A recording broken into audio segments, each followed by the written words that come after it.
What's going on, people? A lot of noise, a lot of smoke in the air about the great Aaron Rodgers missing minicamp football for the New York Jets to apparently go on a 2-day vacation to Egypt to get some sightseeing and some clarity and focus to prepare himself for the next season. Of course, people are going to poo-poo and question him and, oh, Aaron Rodgers is this and that because he doesn't show up for the 3-day minicamp.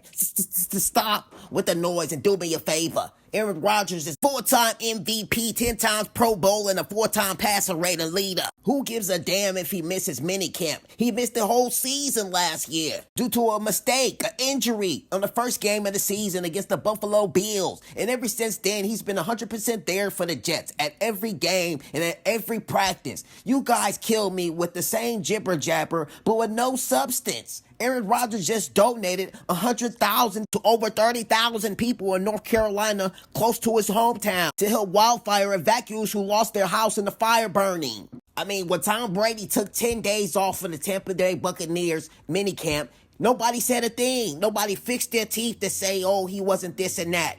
I understand Aaron Rodgers is treated differently by the media. Sometimes he brings that on himself, but we're not going to allow it to be a hypocrite and say that if Brady could do it, then Aaron Rodgers can't. It's ridiculous. You know, Aaron Rodgers had already planned this trip way before the offseason minicamp. It just lined up with those dates. So what? You don't see the difference in how these two situations are covered by the same media outlet? They're going to put Aaron Rodgers down and Brady up.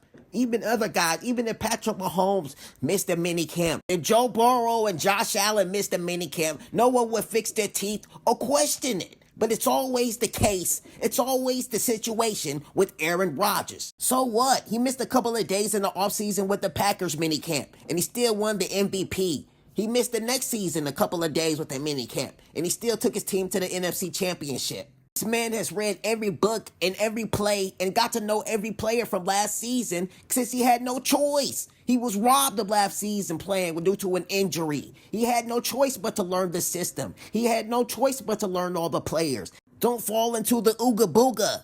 Aaron Rodgers missing these couple of days won't affect the season at all. What better to have your first game going against San Francisco 49ers, your rivals that you always played against the NFC Championship, going on the road and socking them in the mouth and showing them there's a new sheriff in town with the Jets. And after that, you got the Tennessee Titans, a cakewalk, the Patriots, a cakewalk, the Broncos, a cakewalk, the Vikings, a cakewalk. I mean, none of those teams I named even made the playoffs last season beside the 49ers. So your first couple of games is going to be a breeze. The real challenge starts when you start playing teams like the Miami Dolphins and the Buffalo Bills. But I like Aaron Rodgers more than Tua and Josh Allen. There's a lot of noise, and a lot of guys are going to be closing their mouth when they see this guy can still ball. He's got a high IQ and battle scars. And that's what you need to beat a guy like Patrick Mahomes in a big stage moment in the AFC Championship. All these guys are in their 20s and wetting the bed against Mahomes. They aren't experienced enough. You need a guy with scars who's been in the war of the football field long enough to know not to turn the ball over and